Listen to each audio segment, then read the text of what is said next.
बताइए, लिखिए questions. Integral निकालना है, थोड़ा कुछ क्वेश्चंस प्रैक्टिस करेंगे।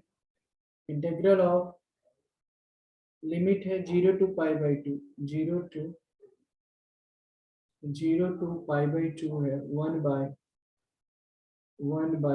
+ 4 cos x, 1/5 + 4 cos x dx। Integral of 1/5 + 4 cos x dx limit से 0 to π/2। जरा ट्राई कीजिए खुद से कैसे सॉल्व करें। यहाँ पे इस तरीके के क्वेश्चन में 0 to π/2 है, जैसे 1/इंटीग्रल of 1/5 + 4 cos x। So what you are suppose to do here, consider, जैसे भी मैं पहले बताया भी था कि 1/a + b cos x के फॉर्म में रहे, आपको tan x/2 को t कंसीडर करना है, ठीक है। So you can consider put tan x/2 = t है, राइट। तो हम यहाँ पे क्या करेंगे, x = कितना आ जाएगा, यहाँ पे 2 tan इनवर्स t आ जाएगा, 2 tan इनवर्स t।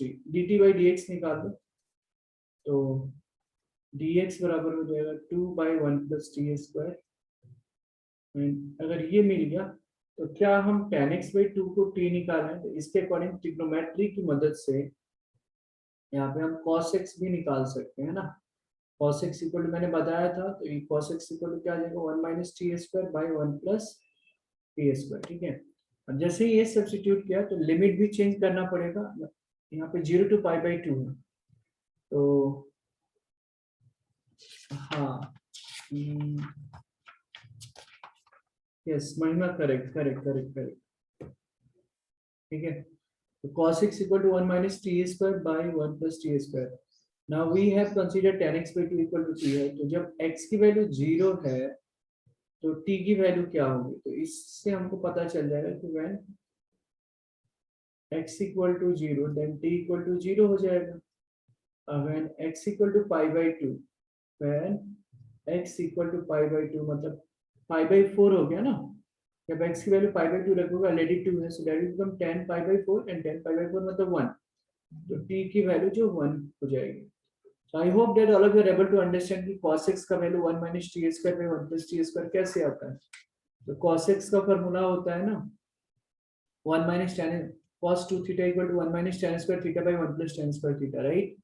यहाँ पे cos x = क्या आ जाएगा, 1 - tan² x/2/1 + tan² x/2। So the value of tan x/2 is t. So I have written 1 - t²/1 + t²। Simple, right. अब आपको क्या करना है, जस्ट यहाँ से आप कंटिन्यू कर सकते हैं। I बराबर यहाँ पे I बराबर integral of 0 to 1 1/5 + 4 cos x की वैल्यू कितनी हो जाएगी, 1 - t²/1 + t²। What is the value of dx? You have the value of dx is 2/1 + t² dt, right। यहाँ पे dx, यहाँ पे dt आ जाएगा ना, dx = 2/1 + t² dt।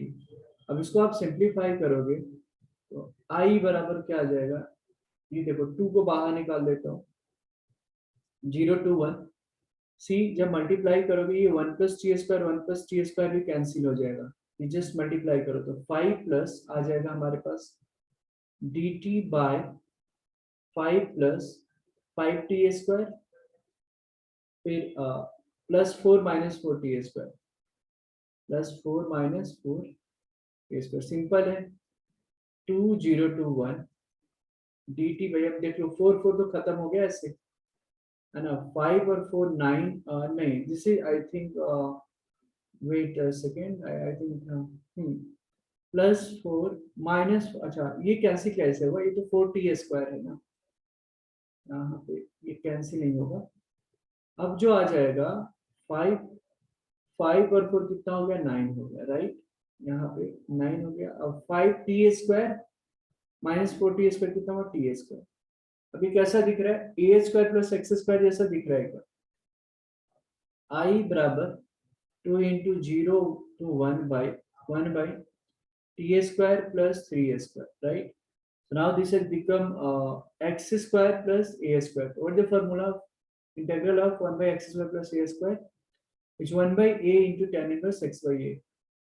तो 2 into 1 by a मतलब 1 by 3 tan inverse x by a मतलब t by 3.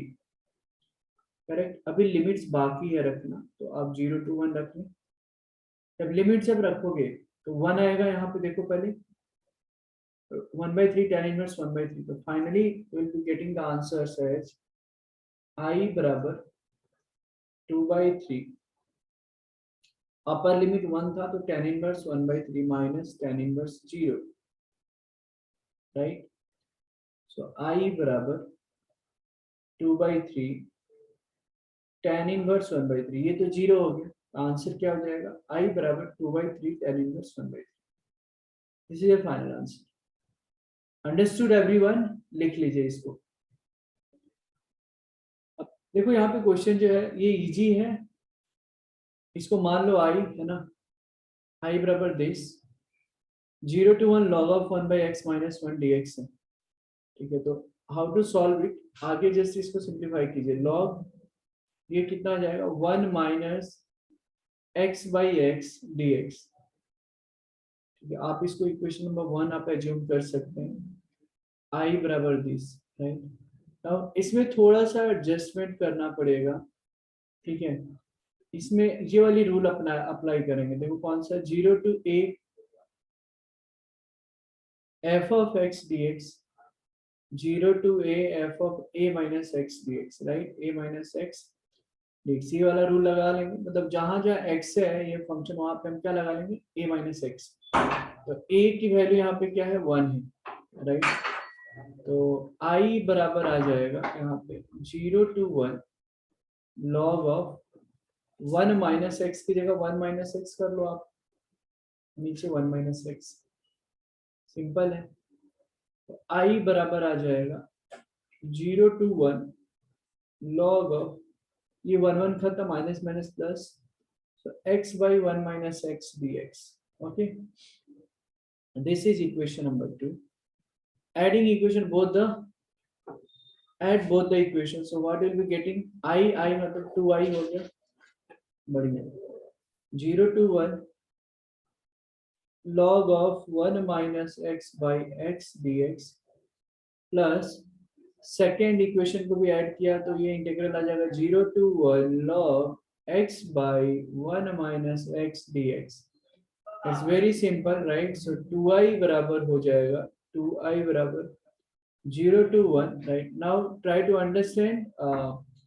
यहाँ पे एक ही है तो एक ही इंटीग्रल के अंदर में डाल देते हैं. So this will become log of 1 minus x by x log a plus log b. ठीक है, आप ऐसे ही एक ही ब्रैकेट में रख तो सकते ही हैं, है कि नहीं? log a plus log b, right.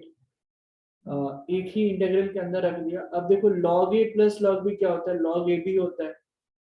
तो 2y बराबर हो जाएगा 0 to 1 log of 1 minus x by x into x by 1 minus x. बड़ा आसान हो गया. ये log 1 आ गया, log 1 है ना. 2i बराबर 0 to 1 log 1 dx और log 1 dx. ठीक है, तो बहुत ही अच्छी बात है. log 1. अब देखो यहाँ पे log 1 की वैल्यू क्या होती है? 0 होती है. तो यहाँ पे 0 रखोगे तो i बराबर क्या आ जाएगा? 2y log 1 0 होता है, तो 2y बराबर 0 to 1 0 dx, right.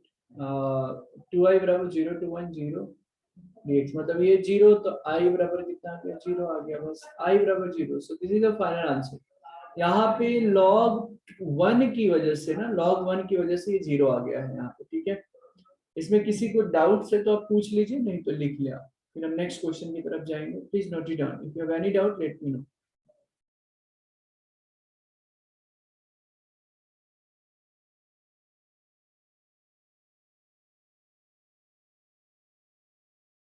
So the question is integral of dx by x into x to minus 1, right? The limit starts from 2 and upper limit is 3. So what I told कि ऐसे questions में थोड़ा सा अब यहाँ पे ये substitution से होगा, लेकिन substitution के पहले क्या जरूरत है, हमको क्या करना है? तो क्या अगर यहाँ पे सब्स्टिट्यूट करने से अगर कुछ फायदा हो रहा है क्या, तो इसमें पहले कुछ चेंज करेंगे, कुछ इसको मॉडिफाई करते हैं और फिर हम सब्स्टिट्यूट करेंगे, ठीक है।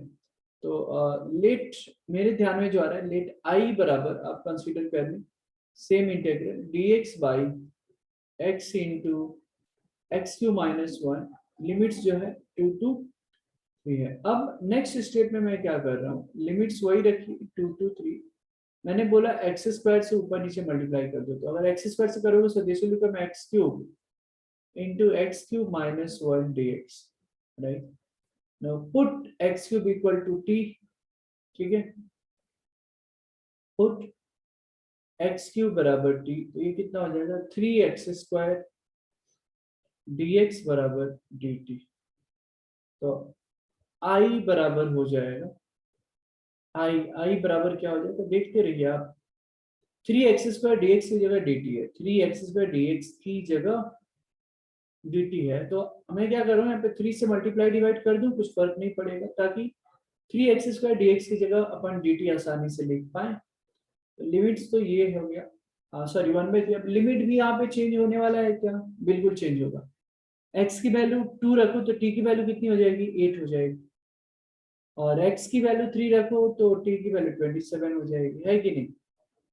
अब इसके जगह dt by t into T minus one, ठीक है।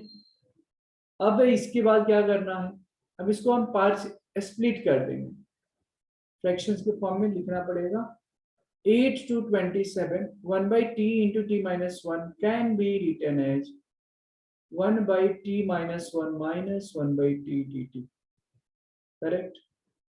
अब बड़े आराम से आप लिख सकते हैं 1/3, 1 by x का इंटीग्रल क्या होता है, log of t minus 1 minus log t, ये मॉड में रखें तो ज्यादा अच्छा रहेगा, है ना। ये अंडरस्टूड है कि लॉग के अंदर की जो वैल्यू है नेगेटिव नहीं हो सकती है, इसीलिए we keep in mod, right.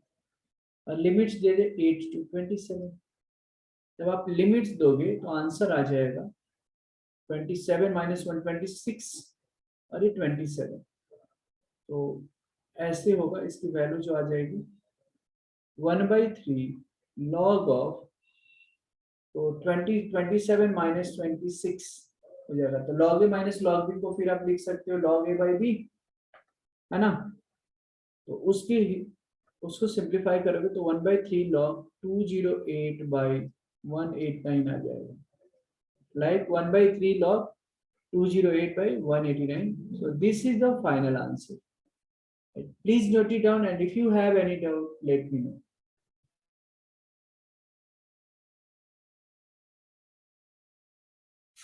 तो ध्यान से देखना ऐसे क्वेश्चंस को कैसे सॉल्व करते हैं। तो लिमिट्स है यहाँ पे 0 to 90 sin raised to 6x cos square x dx, तो हम cos को पहले sin में कन्वर्ट करेंगे और इसको i मान लेते हैं, i बराबर 0 to 90 है sin raised to 6x cos square x can be written as 1 minus sin square dx, right?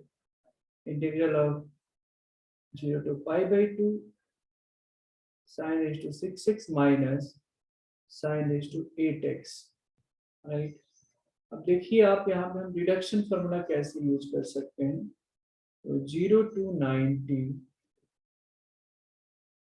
sin raised to 6x dx minus 0 to 90 sin raised to 8x dx। Last lecture में हमने बताया भी था इसमें reduction formula के बारे में कि n ऑड या इवन की वजह से हम लोग ये करते हैं, अगर n इवन है तो ये फॉर्मूला याद है आपको, बताया था 0 to 90 है और sin raised to nx dx है, और if n is even तो इसका इंटीग्रल क्या होता है, n minus 1 by n into n minus 3 by n minus 2, है ना, फिर into n minus 5 by n minus 4, correct, and so on, कहाँ तक, तो into हाफ तक, लास्ट में पाई बाई 2 से मल्टीप्लाई कर देते हैं, ठीक है। तो इस केस में अगर इसका इंटीग्रल अगर मुझे जानना है तो ये क्या होगा, देखो 6 minus 1 मतलब 5/6, 6 minus 3 मतलब 3/2 right, am I right? 6 minus 2 मतलब 4 हो गया, एक एक ज्यादा हो रहा है, तो 5 3 1 हो जाएगा, दो दो का डिफरेंस, 6 4 2 हो जाएगा, और लास्ट में 5/2 से अपन मल्टीप्लाई कर देंगे, right, minus. Similarly, we'll be solving 0 to pi by 2 sin h to 8x. So 7/8 into 7 minus 8 minus 3, that will become 5. 5 दो दो का डिफरेंस, तो 5/6 हो जाएगा, 7 5 3 हो जाएगा, फिर 4 हो जाएगा, यहाँ पे 1 और 2 हो जाएगा, और यहाँ पे 5/2 से मल्टीप्लाई करते हैं, right, simple. So what should be our final answer? इसको सिंप्लीफाई कर लोगे तो फाइनल जो आंसर आ जाएगा वो आ जाएगा 5 पाई/256. सिंप्लीफाई करने के बाद में 5 पाई/256 will be our final answer. Please note it down and if you have any doubt let me no.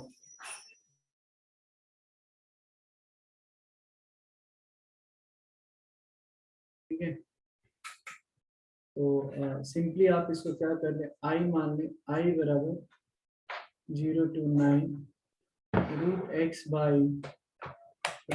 Plus √9 - x dx. इसको आप इक्वेशन नंबर 1 आप एज्यूम कर लें. ठीक है, अब रूल लगा लीजिए. कौन सा रूल? तो 0 to a f of x dx बराबर 0 to a f of a minus x dx. ठीक है, तो I बराबर हो जाएगा 0 to 9 स्क्वायर रूट में 9 minus x बराबर square root 9 minus x plus ये रूट x आ जाएगा. x की जगह 9 minus x रखेंगे तो 9 खत्म हो जाएगा और ये रूट x आ जाएगा. अब ये इक्वेशन नंबर 2 आ गया. अब दोनों इक्वेशन को आप क्या करें, ऐड अप कर दें. So adding equation first and second, it's so simple. I plus I that will become 2i equal to 0 to 9. ये देखो एक्चुअली जब ऐड करोगे तो ये इक्वल आ जाएगा. देखिए कैसे, root x plus numerator denominator same आ जाएगा, उसीलिए तो 1 आ जाएगा. 9 minus x प्लस रूट एक्स dx ये कैंसिल हो जाता है. आप बड़े आसानी से 0 to 9 dx लिख सकते हैं. इसका वैल्यू हाफ x आ जाएगा. 0 to 9 9 - 0 9, I equal to 9/2. Answer please note it down, लिख लीजिए इसको. कोई भी दिक्कत है यहाँ पे समझने में तो आप बता सकते हैं.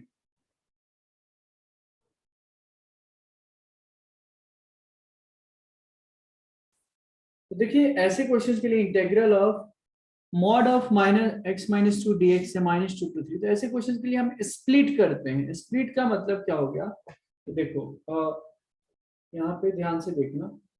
जैसे मान लो कि लेट I बराबर इंटीग्रल ऑफ -2 to 3 है ही, modulus of x - 2 dx, right. Mod of x - 2 जो होती है वो नेगेटिव ऑफ x - 2 कब होगा, जब x - 2 का जो वैल्यू होगा लेस देन 0 होता है. ये कब होगा, minus when x - 2 is less than 0. मतलब x की वैल्यू जब लेस देन 2 होगी तो ये माइनस ऑफ x - 2 होगा, है ना, क्योंकि मॉड्यूलस का मतलब ही यही होता है ना. अगर मॉड ऑफ -4 है तो +4 हम लिखते हैं. तो ये माइनस कब लगेगा, जब ये 0 से छोटा होगा. और x - 2 सिर्फ कब होगा, जब ये पॉजिटिव होगा. कोई साइन में चेंज नहीं होगा. कब, जब पॉजिटिव हो. when x - 2 is greater than or equal to 0, मतलब x की वैल्यू 2 या 2 से बड़ा हो. I बराबर सिंपली हो जाएगा -2 से लेकर 2 तक, करेक्ट. अब इसको स्प्लिट किया, देखिए आप, -2 से लेकर 2 तक, तो -2 और 2 के बीच में अगर रखा तो मॉड्यूलस ऑफ x - 2 dx होगा. ठीक है, और 2 to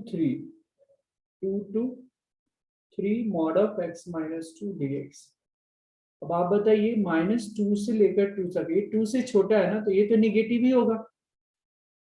2 से कोई भी अगर छोटा वैल्यू तुम इसमें रखो तो ये तो निगेटिव ही होने वाला है। एक इसमें माइनस साइन लगाएंगे और मॉड हटा देंगे। तो इंटीग्रल ऑफ -2 to 2, ये माइनस साइन इधर लग गया क्योंकि मॉड हटाना था। और माइनस साइन क्यों हटा, क्योंकि इसकी वैल्यू निगेटिव हो रही है। 2 से अपर लिमिट 2 है, मतलब 2 से ही छोटा रहेगा ना, तो ये तो निगेटिव ही आएगा, तो एक निगेटिव लगाना पड़ेगा। अब इसमें देखो 2 से लेकर 3 तक है, तो इसमें माइनस लगाने की जरूरत नहीं है, आप डायरेक्टली मॉड हटा सकते हैं। 2 to 3 x - 2 dx। अब इसको आप सॉल्व कर लें, आपका आंसर आ जाएगा, और क्या। तो माइनस को मैं बाहर निकाल दूं, माइनस आप ऐसे कर सकते हो, आप -2 to 2 x dx प्लस 2 बाहर -2 to the constant here, या तो -2 to 2 dx plus 2 to 3 x dx -2 dx -2 to 3, है ना, यही है। अब इसको तुम सॉल्व कर लो, जो भी वैल्यू आएगा वो आंसर हो जाएगा। आई बराबर इसका तो अब नॉर्मल वैल्यू आप तो जानते ही हो ना, ये x dx मतलब x² तो माइनस है, तो -x² -2 to 2 ले लो, ये कितना x आ जाएगा, -2 to 2 लिमिट रख लो ये, और ये x² आ गया, फिर से लिमिट्स रख ले 2 to 3 -2x रख ले 2 to 3 लिमिट्स, इसको सॉल्व करोगे प्लस माइनस फाइनली आंसर जो आ जाता है आपका 17/2 आ जाता है। इसको सॉल्व कीजिए, 2 का स्क्वायर 4/2, ये 2 क्यूब रखो, ये x से 2 to 3 रखो, ये तो 1 आ जाएगा। तो टोटल कैलकुलेशन के बाद में आप वैल्यू रख लिया, upper limit minus lower limit, इसकी वैल्यू आती है minus integral equal to 17/2 answer आ जाती है। कितना आता है 17/2 आ जाता है, ठीक है। लिख लीजिए इसको, कोई डाउट है आप इसमें तो पूछ सकते हैं। If you have any doubt feel free to ask your doubts। देखिए if integral of 0 to k है, राइट, 1/2 + 8x² π/16 है, तो k की वैल्यू निकालनी है, सिंपल। तो हम इसको सॉल्व कैसे करेंगे, तो i इसको मान लो नॉर्मली, और 0 to k है 1 में, तो इसको पहले हम सॉल्व करते हैं, ठीक है। इसको हम क्या करते हैं, सॉल्व करते हैं। तो क्या आ जाएगा, देखो integral of 0 to k 1/2 +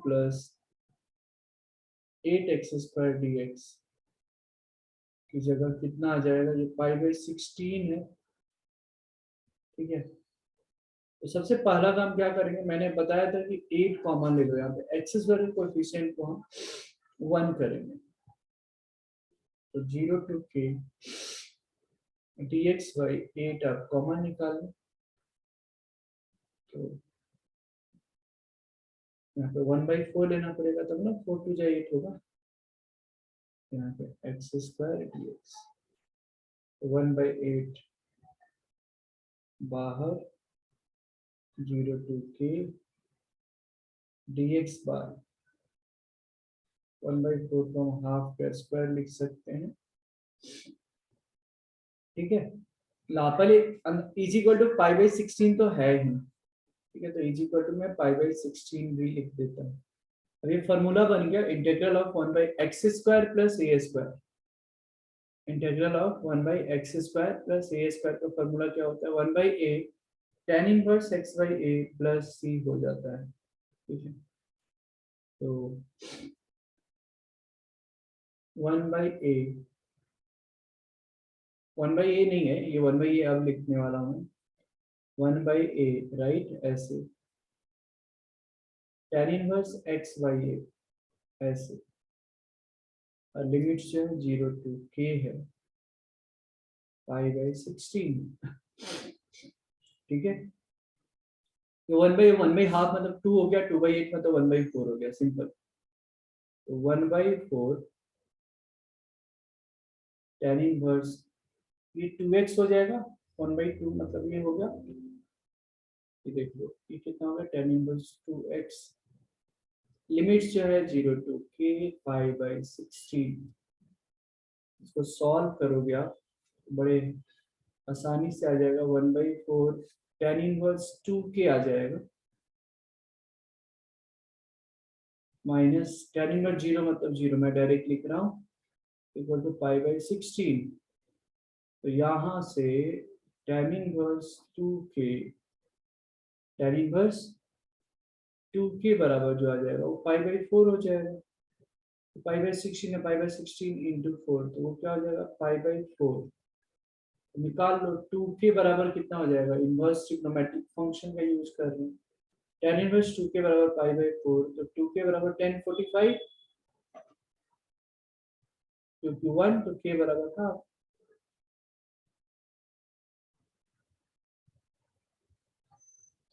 2k equal to 1045 equal to k, तो k इक्वल टू हाफ हो गया, 1045 इज 1, तो 2k इक्वल टू 1, तो k इक्वल टू 1/2। ठीक है, समझ में आया? इसको लिख लीजिए, कोई डाउट है तो आप पूछ सकते हैं। So if we talk about application of definite integration, तो डेफिनेट इंटीग्रेशन का बहुत बड़ा मतलब it has a large number of application, जैसे साइंस में, इंजीनियरिंग में है, बहुत सारे फील्ड्स में यूज होता है। इसमें ज्योमेट्रिकल एप्लीकेशन भी इसका यूज है, मतलब कर्व का एरिया निकालने के लिए यूज करते हैं। मैंने बताया था कि जैसे आप रेक्टेंगल का एरिया निकालना है तो आपको पता है लेंथ इनटू ब्रेड्थ होता है, स्क्वायर का एरिया निकालना है तो साइड स्क्वायर पता है, ट्रेपेजियम का ये पता है। सो जिसका रेगुलर फिगर्स का मतलब आपको फॉर्मूला पता है, लेकिन अगर मैंने बोला कि कोई किसी भी कर्व पे जिसका मतलब इरेगुलर शेप का है, कोई fixed rectangle, trapezium, parallelogram, rhombus, इस तरीके का नहीं है, तो उस केस में हम डेफिनेट इंटीग्रेशन का यूज करते हैं एरिया निकालने के। ठीक है, तो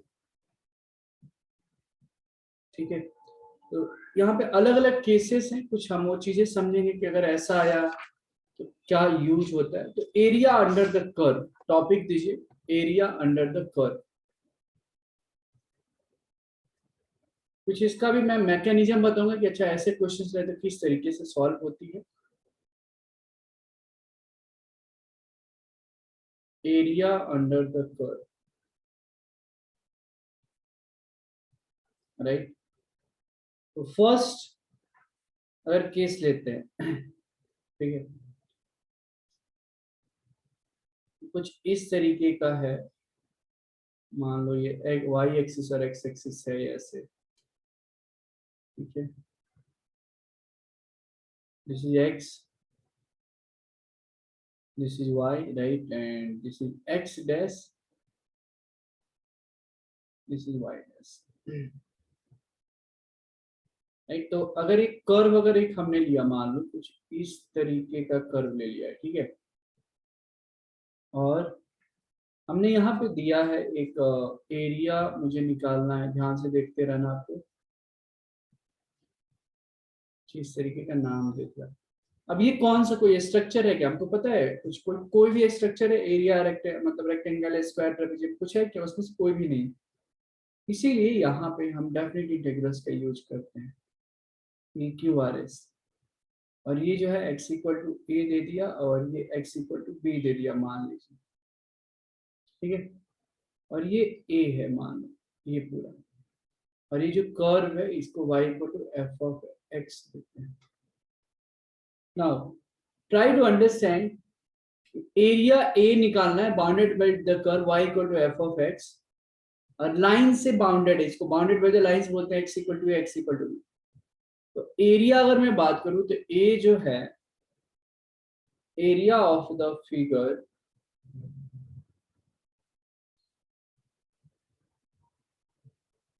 area of the figure PRSQ है ना, area of the figure PRSQ की एरिया निकालनी है।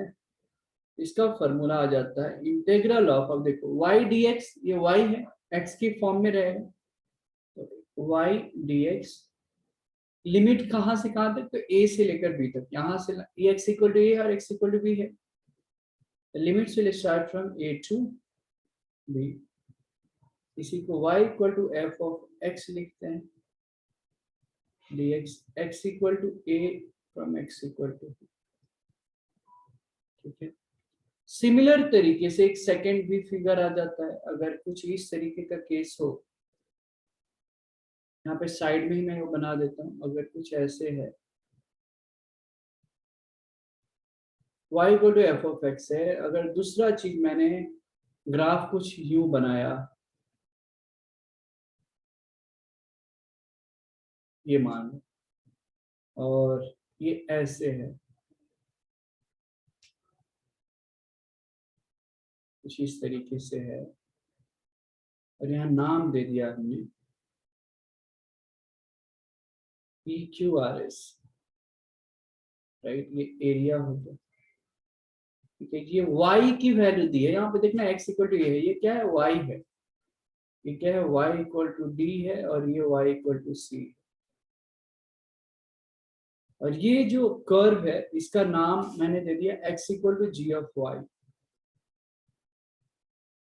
तो ये सारा x के टर्म्स में था, ये y के टर्म्स में है।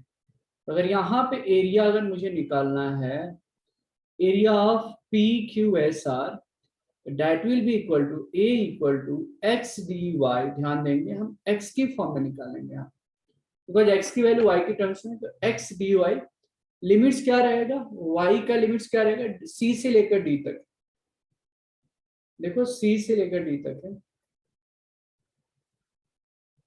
x मतलब क्या, g of y, g of y d y, और y equal to c two y equal to, समझ में आ रहा है,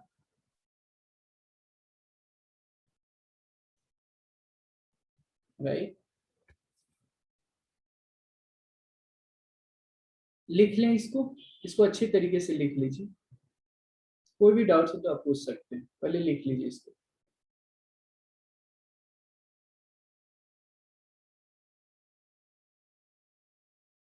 area between the two curves अगर पूछ लिया जाए, ठीक है,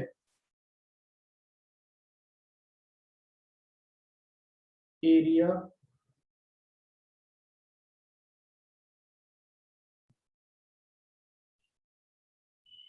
एरिया बिटवीन टू कर्व्स, तो समझने की कोशिश करेंगे, ठीक है। कुछ ऐसे मान लो मैंने बनाया,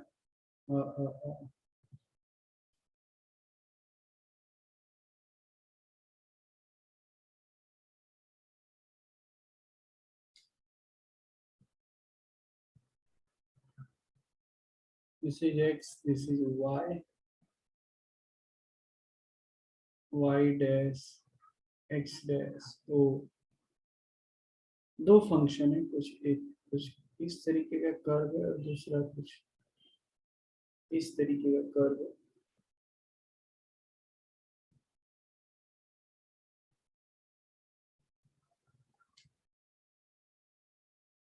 ऊपर वाले को मैंने मान लिया y equal to F of x, नीचे वाले को मान लिया y equal to g of x, a है, एक्स इक्वल टू ए और एक्स इक्वल टू बी। मुझे जो एरिया निकालना है, area between the two curves, मतलब ये वाली ए जो लिखा है ना, इसकी एरिया अगर मुझे निकालनी है तो क्या कर लेंगे, मतलब आप ऐसे मैं बोलूँ शेडेड पोर्शन की एरिया अगर मुझे निकालनी है इसकी, राइट, तो बहुत आसान है, पूरे की एरिया माइनस ये हो जाएगा, मतलब area of the shaded region between bounded with the two curves will be a बराबर integral of f of x d x, f of x d x, पूरे का एरिया, लिमिट्स कहां से कहां तक, x equal to a to b, minus ये वाली area घटा देंगे, है ना, ये पूरे के एरिया माइनस दिस, तो ये आ जाएगा ना शेडेड पोर्शन की एरिया, minus g of x d x, limits x equal to a to b, simple. ठीक है, ये लिख लें और मॉड्यूलस में इसको रखते हैं क्योंकि एरिया जो है हमेशा पॉजिटिव होता है। लिख लीजिए इसको, please note it down.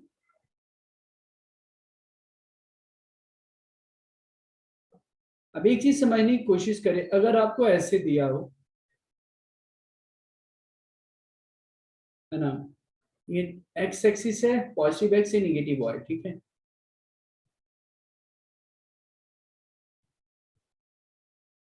Negative Y. तो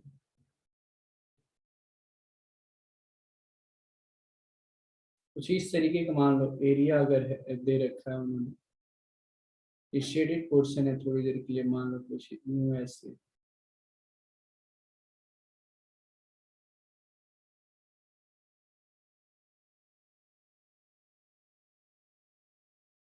ये क्या हो रहा है,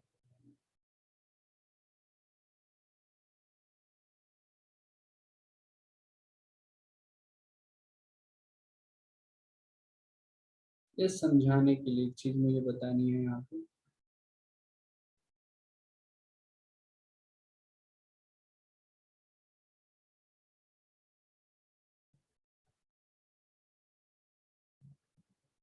मान लो ये शेडेड पोर्शन है थोड़ी देर के लिए, है ना, और ये जो कर्व है y equal to F of x है, और यहाँ पे ये जो लाइन है x इक्वल टू ए है, x इक्वल टू बी, ये यहाँ पे इसीलिए मैं ये बता रहा हूँ कि अगर एरिया जो है किसी भी कर्व का x एक्सिस के नीचे अगर वो लाई कर रहा है और bounded by the lines x equal to x equal to b, even वो नेगेटिव है, इन सच केस हम उसका एब्सोल्यूट वैल्यू लेते हैं, बताने की जरूरत नहीं, बट फिर भी मैं बता रहा हूँ क्योंकि एरिया कांट बी नेगेटिव, ठीक है। तो इसका अगर एरिया निकालना हो तो हम ऐसे ले लेते हैं, मॉड्यूलस में हमेशा रखते हैं, इवन एक्स एक्सिस के नेगेटिव में, मतलब नीचे है तो भी, क्योंकि एरिया जो है नेगेटिव हो ही नहीं सकता, x equal to a to x equal to b integral, इसका मॉड्यूलस ले लेते हैं, बस इसका मॉड्यूलस ले लेते हैं, ये रिक्वायर्ड एरिया हो जाता है, ठीक है। इसमें और एक चीज कि एक्स एक्सिस के ऊपर तो पॉजिटिव होता है, पता है, एक्स एक्सिस के नीचे भी हम पॉजिटिव ही लेते हैं मॉडुलस लेके, अगर एरिया की बात होती है तो लिख लें इसको।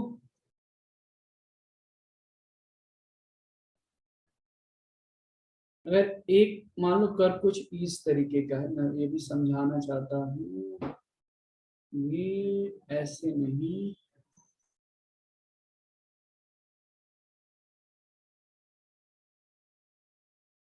मान लो इस तरीके का है, ठीक है, और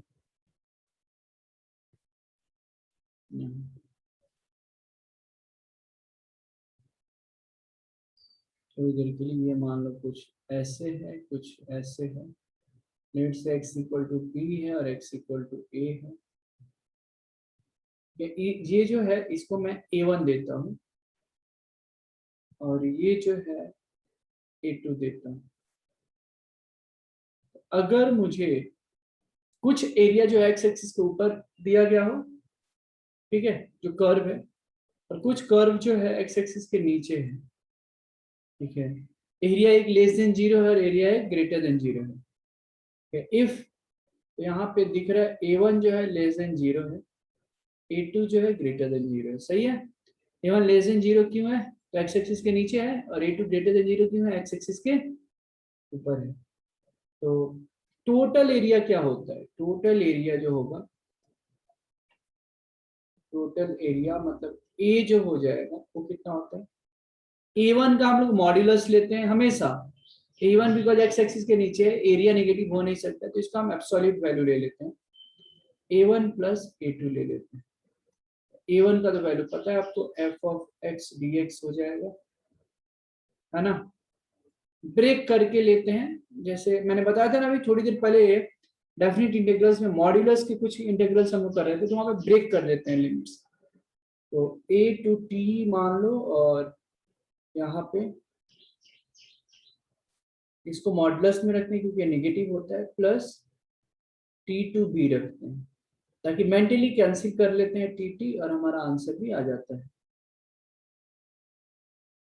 total area A1 plus A2 T, ठीक है, ये है A2T और T2B इस तरीके से। तो A से लेकर T तक जो कि मॉड्यूलस में रखने क्योंकि वो नेगेटिव है, लेकर T से लेकर B तक, ठीक है, इंटीग्रल्स हो गया। ये भी लिख लीजिए, प्लीज नोट इट डाउन, लिख लें आप, कोई दिक्कत है तो आप पूछ सकते हैं।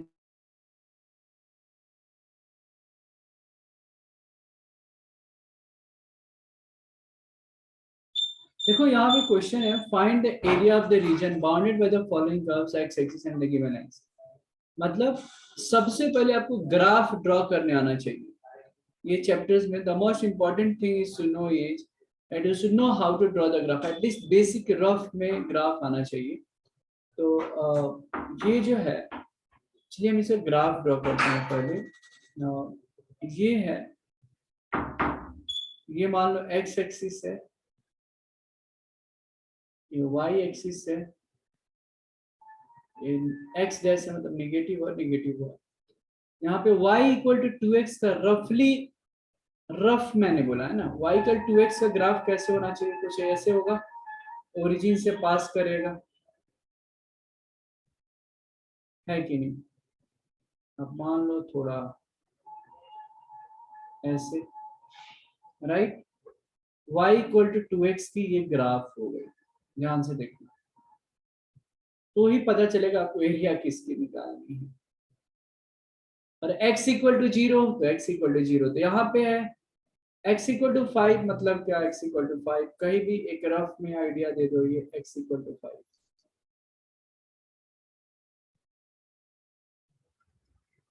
तो इसी की तो एरिया निकालनी है, इसी को तो अपने को एरिया निकालना है।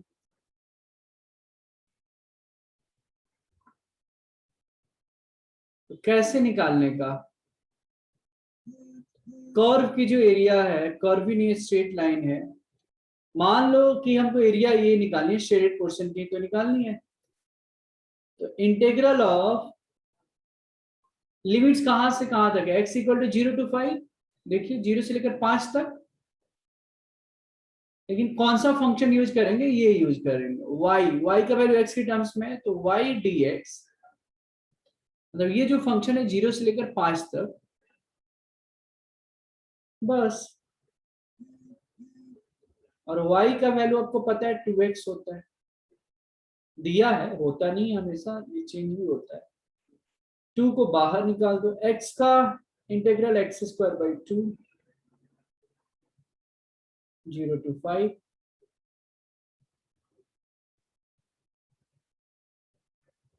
वो तो 0 हो गया, मतलब एरिया जो हो जाएगा कितना हो जाएगा, एरिया जो हो जाएगा वो कितना हो जाएगा 25 स्क्वायर यूनिट, सॉल्व किया तो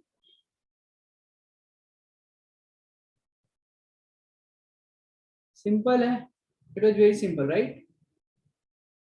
area equal to 25 square unit. बताइए समझ में आया क्या, उसको लिख लीजिए।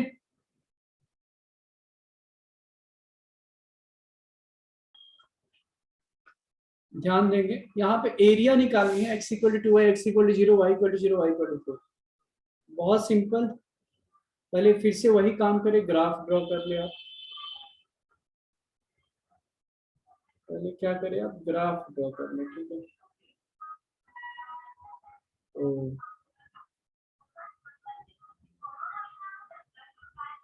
x इक्वल टू 2y मतलब क्या हुआ, जैसे x इक्वल टू 3 लिखना है तो क्या होगा, x y एक्सिस के पैरेलल होगा, नहीं,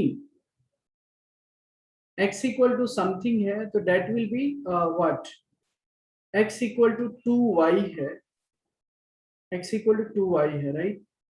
तो अगर यहाँ पे ध्यान से अगर आप देखते हो y इक्वल टू 4 और x इक्वल टू 2y, तो x इक्वल टू 2y मतलब ये भी क्या होगा, ओरिजिन से पास होगा कि नहीं होगा, ऐसे,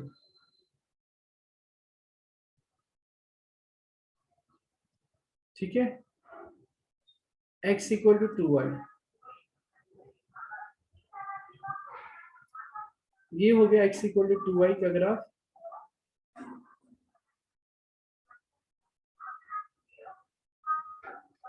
और फिर y इक्वल टू 4 है, तो y इक्वल टू 4 मतलब x एक्सिस के पैरेलल,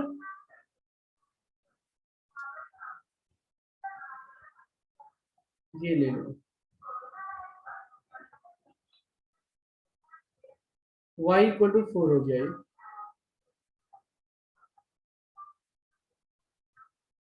अब हमको जो एरिया निकालना है, area bounded by the curve x equal to 2y, x equal to 0, y equal to 0, y equal to 4, मतलब जो एरिया मुझे निकालनी है वो ये वाली एरिया निकालनी है।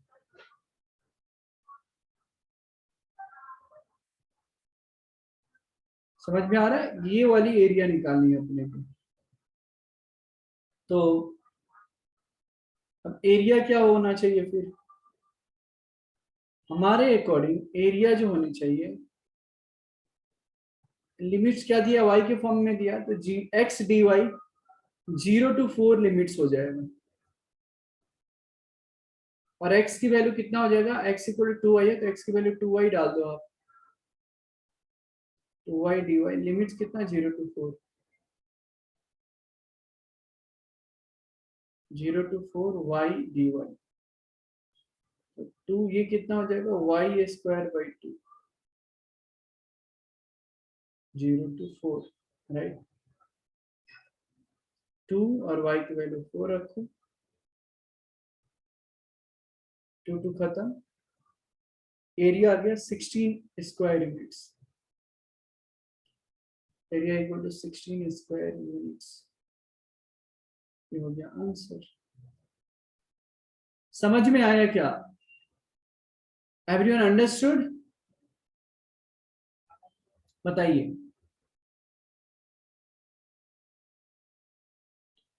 तो फिगर अगर बनाना चाहे x equal to 0, x equal to 5, y equal to 0, y equal to 4, simple. तो ये एक्स वाई एक्सिस हो गया, क्या बात है, बढ़िया सिद्धार्थ, देखो आप लोग तो समझदार हो यार, बहुत जल्दी समझ जाते हो, गुड। ये x, ये y, ये x डैश, ये y dash. x equal to 0 के लिए तो कोई चिंता है नहीं, इधर ही आएगा। x इक्वल टू 5 के लिए किधर आ जाएगा,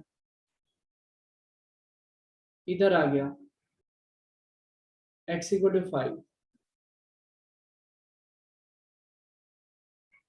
और y इक्वल टू 0 तो यही हो गया, x इक्वल टू 0 ये हो गया, x equal to y equal to 4, x axis के पैरेलल होगा ना सर, ये हो गया। अब यही तो एरिया निकालनी, आप कैलकुलस छोड़ दो, कि फिगर बन गया तो ये एक तरीके से रेक्टेंगल हो रहा है, तो 5 और 20 ऐसे ही हो गया, 5 और 4, बट हमको यहाँ पे बताया जा रहा है कि कैलकुलस की मदद लेनी है, कैलकुलस की मदद लेनी है, तो हम क्या कर सकते हैं, area equal to y d x, limits क्या है 0 to 5, तो y का वैल्यू कितना है सर, y का वैल्यू 4 है, 4 dx, लिमिट्स जो है 0 to 5, तो 4 को बाहर निकाल देंगे, integral of 0 to 5 limits dx, 4x 0 to 5 क्या हो जाएगा, 5 माइनस 0, 4 इंटू 5 20,